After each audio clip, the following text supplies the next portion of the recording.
नमस्कार दोस्तों, मैं सुनील छैला बिहारी आपको प्रणाम करता हूं। और जब से आरती की शादी हुई है मनु से, यानी कि छोटू के जो बड़े भाई थे या हैं, उनसे शादी हुई है, तो फिर से एक बार मीडिया, सोशल मीडिया और यूट्यूबर के लिए फिर से एक बेहतरीन मौका मिल गया है व्यूज इकट्ठा करने का, टीआरपी लेने का। और फिर से वहां पे जमावड़ा शुरू हो गया है मीडिया वालों का। आप देखते होंगे कि इस तरह से तांता लगा हुआ है। नई नई शादी हुई है आरती की, उसको सुकून का एक पल नहीं मिल रहा है कि अपने परिवार के साथ अच्छे से बिताएं, मनु के साथ अच्छे से समय बिताएं। 50-50 मीडिया वाले एक साथ घुस जा रहे हैं और ऐसी ऐसी हरकत कर रहे हैं जो मीडिया के नाम पे, सोशल मीडिया के नाम पे, मानवता के नाम पे एक बदनुमा दाग है। किसी को यह समझ नहीं आ रहा है कि उसकी शादी हुई है। हाँ ठीक है, माना, मैं भी ये मानता हूं कि हिंदू धर्म में अगर कोई अपशकुन हो जाए तो 1 साल तक कोई शुभ कार्य नहीं होता है। लेकिन आदमी की अपनी मर्जी है, उसको माने या ना माने। हिंदू धर्म तो बहुत लिबरल धर्म है। हिंदू धर्म में कट्टरता के लिए कोई जगह नहीं है। किसी मजबूरी में, किसी कारण से अगर आरती को ग्रामीणों के दबाव की वजह से कहिए या समाज परिवार की वजह से कहिए, अगर शादी करनी पड़ी, ठीक है, शादी नहीं करनी चाहिए 1 साल तक, लेकिन अगर शादी हो गई तो हम लोगों को चाहिए कि उनको शुभकामनाएं दें आने वाले जीवन के लिए।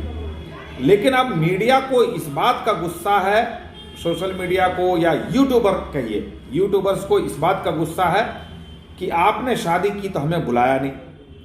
और ऐसी ऐसी घटनाओं को अंजाम दे रहे हैं लोग, जबरदस्ती खींच के ला रहे हैं, जबरदस्ती बात कर रहे हैं। और अगर उसमें घर वाले तुनक जाएं, घर वाले अगर गुस्सा हो जाएं, तो ये कह रहे हैं कि देखिए ये दबंग हैं, ये बाहुबली हैं, इन्होंने ऐसा किया, इन्होंने ऐसा किया।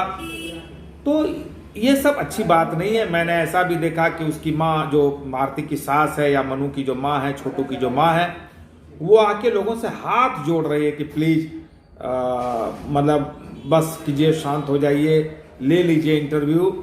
और वो गिर गई। तो देखिए, असंवेदनशीलता की पराकाष्ठा ये है कि वो महिला गिर गई, जो जिसके बेटे की हत्या हुई है, छोटू, अगर वो गिर गई तो लोगों ने ये कहा कि नाटक कर रही है।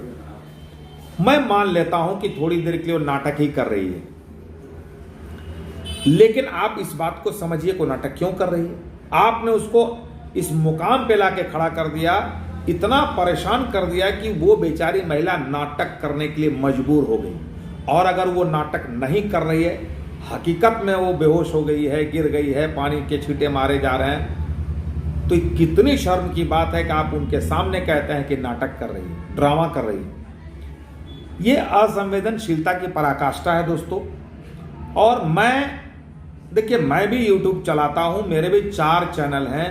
मैं भी चाहता तो वहां जाकर इंटरव्यू ले सकता था, अपना टीआरपी बढ़ा सकता था, व्यूज इकट्ठा कर सकता था, YouTube से पैसे कमा सकता था।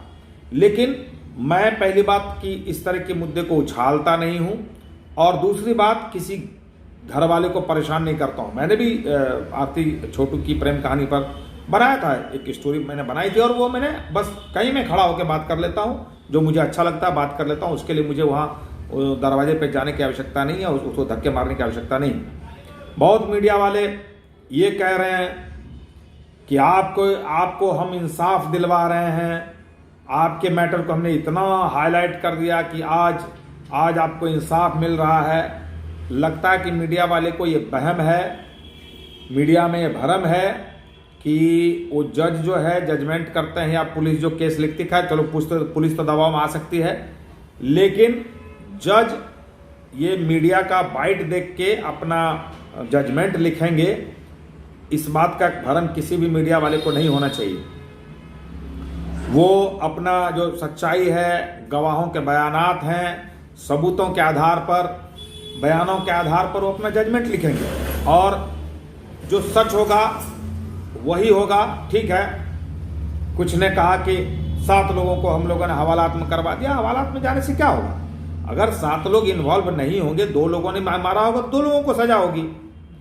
ये जज साहब जो है ना, वो मीडिया नहीं देखते हैं, वो इतना न्यूज देख के नहीं जजमेंट करते हैं। इसलिए ये बहम किसी को नहीं होना चाहिए। और कुछ महिलाएं हैं जिनका मैं नाम तो नहीं लूंगा, आपने देखा ही होगा, सबको जाना ही होगा, वो दूसरे से बदतमीजी करेंगे, लेकिन अगर उनके साथ कोई बदतमीजी हो तो बोलेंगे महिला पत्रकार के साथ आपको बात करने की तमीज नहीं है। तो भाई, महिलाओं को किसने अधिकार दे दिया कि आप किसी के घर में घुसिए, उसको परेशान कीजिए? वो आरती कितनी बेबस नजर आ रही है, उसके साथ किस तरह का बर्ताव लोग कर रहे हैं। अब ये कहना है ठीक है आरती का नार्को टेस्ट होना चाहिए, ठीक है होना चाहिए भाई, अच्छी बात है, उसमें क्या दिक्कत है, नार्को टेस्ट हो जाए। सच तो सामने आना ही चाहिए। और अगर आरती भी गुनहगार हैं तो आरती को भी सजा मिलनी चाहिए। मुझे कहीं से मैं आरती का बचाव नहीं करूंगा, आरती के परिवार का बचाव नहीं करूंगा। जो भी इसमें गुनहगार है, जिसने हत्या की है या करवाई है, जिसने षड्यंत्र किया है, उन सबको सजा मिलनी चाहिए। लेकिन मीडिया का काम ये नहीं है। जिस तरह का मीडिया का तांडव चल रहा है कुछ दिनों से वहां पे, ये काम मीडिया का नहीं है, ये काम सोशल मीडिया का नहीं है।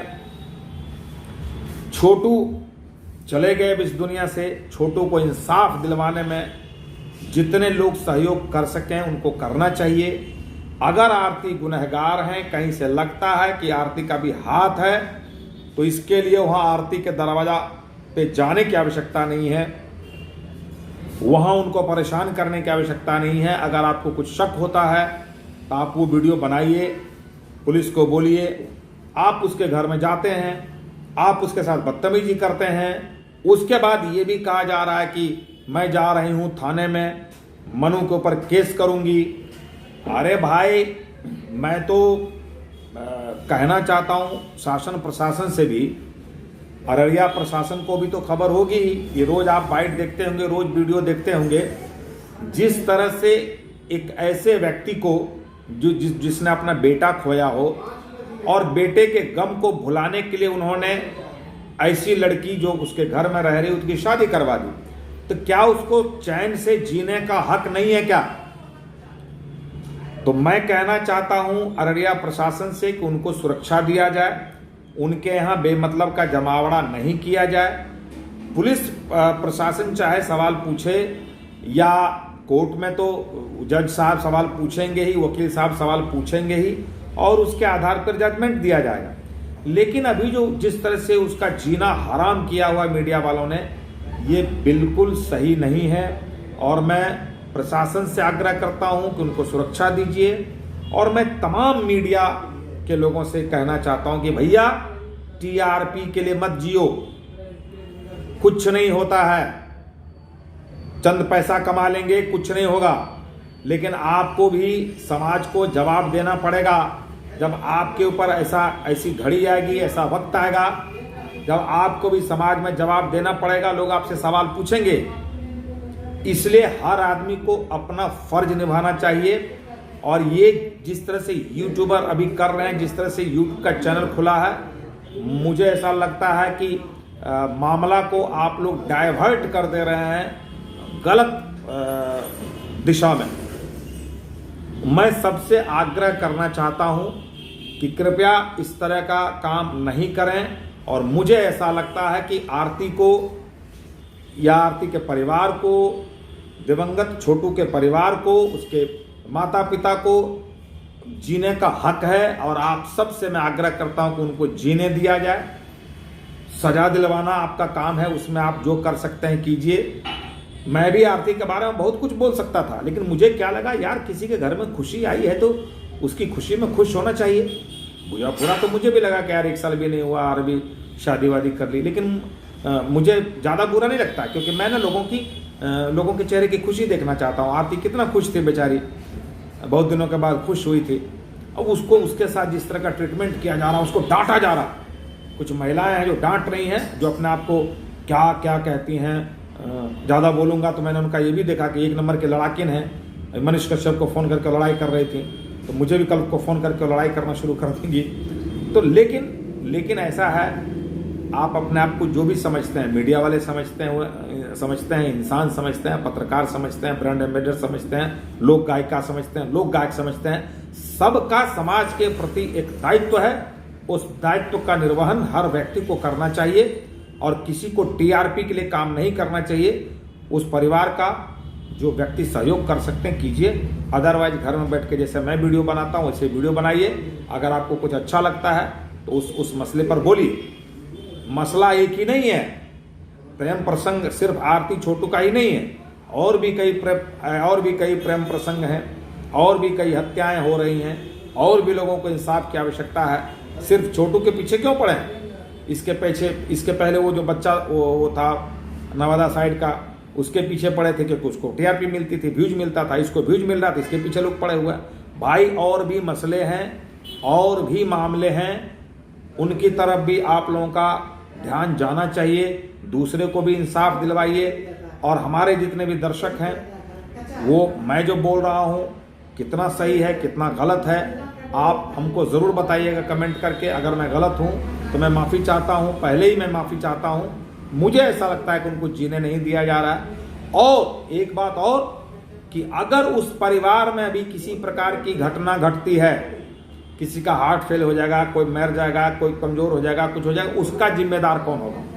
मुझे ऐसा लगता है कि शासन प्रशासन को यह तय करना चाहिए कि अब उस परिवार में किसी की मौत नहीं हो, और अगर कुछ होता है इसके जिम्मेदार कौन है उनको भी सजा होनी चाहिए। खाली आप किसी को मत धमकाइए कि जा रहे हैं हम थाने में कहने के लिए, और थाना जो चाहेगा कर देगा, थाना उसको भी अरेस्ट कर लेगा, सबको गिरफ्तार करके सबको डाल देगा। और मीडिया को पूरी छूट है कि जो मन चाहिए वो कीजिए। ऐसा नहीं होता है। मैं भी मीडिया वाला हूँ, मैं भी यूट्यूबर हूँ, मैं भी ये चैनल चलाता हूँ, लेकिन इस तरह से किसी को तांडव करने का हक नहीं है। हिंदुस्तान में हर नागरिक को बराबर का हक है, आप किसी को परेशान नहीं कर सकते हैं। तो मैं कह रहा था कि अगर मेरी कोई बात बुरी लगे या मैंने कुछ गलत कहा है तो आप ज़रूर कमेंट करके बताइएगा। और मसले और भी हैं, उस तरफ भी ध्यान दिया जाए। और अगर आप उचित समझते हैं तो इसको ज़रूर शेयर कीजिए, लोगों तक जाना चाहिए। वो सब जो वहाँ जमावड़ा लगाए हुए हैं उन तक ये बात पहुँचनी चाहिए कि भाई अब उसको, उन लोगों को, उस परिवार को प्रताड़ित मत करो, मत कीजिए प्रताड़ित, उनको जीने दीजिए। ये ज़्यादा से ज़्यादा लोगों तक पहुंचाइए। और अगर आप हमारे इस वीडियो को फेसबुक पे देख रहे हैं, हमारे फेसबुक को लाइक कीजिए, और क्या बोलते हैं उसको, शेयर कीजिए और फॉलो कीजिए। और यूट्यूब पर देख रहे हैं तो सब्सक्राइब कीजिएगा। और मैं जो बोल रहा हूँ इसमें कहाँ तक मैं उचित बोल रहा हूँ, गलत बोल रहा हूँ, इसको ज़रूर बताइएगा। मुझसे कुछ गलती हुई होगी तो क्षमा कीजिएगा। बहुत बहुत धन्यवाद।